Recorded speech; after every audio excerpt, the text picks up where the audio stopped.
This is Chapter 1, Problem 1-11A, the algorithmic version, computing and interpreting return on assets. So we have two companies, Coca-Cola and PepsiCo.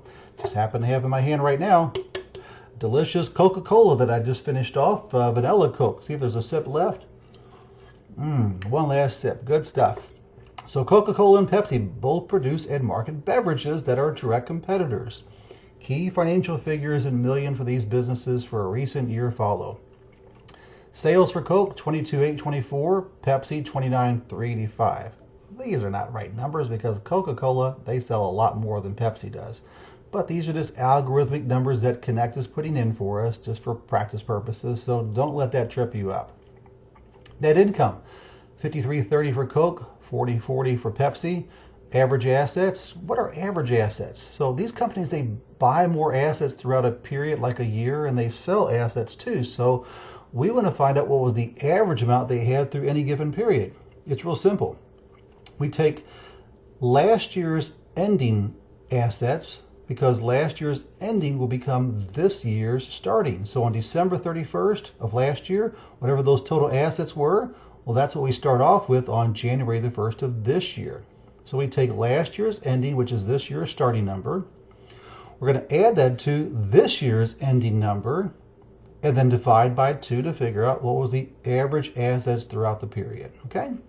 So Coke had average assets of 29,310, Pepsi 27,410. Now the return on asset calculation is required in 1. It says compute the return on assets for Coke and Pepsi, enter answers in millions. So the return on assets, how do we solve that? Well, that's going to be the pool of money the company makes on this average level of assets. Another name for that pool of money is the company's what? It's net income, correct.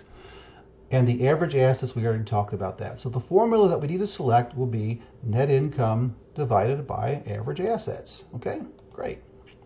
Now let's just plug and chug some numbers. What was Coke's net income? Well, we have that as 53.30. Their average assets, 29,310, and boom, it'll calculate the return of 18.2%. So what this means is for every 100 bucks this company had in average assets, they made $18.20 in net income. That's pretty good. How about Pepsi? Net income, 40.40. Average assets, 27,410. A little bit lower, return on assets of 14.17. So even though Pepsi sold more stuff to customers, 29,385 versus Coke's 22,824, who was more profitable on their sales?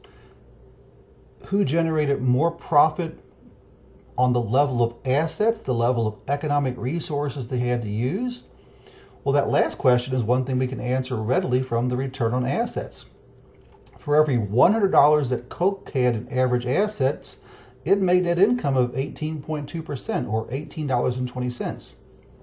For every $100 that Pepsi had in average assets, it only generated net income of $14.70. So we might say that Pepsi is generating a little bit lower return on its assets for its shareholders.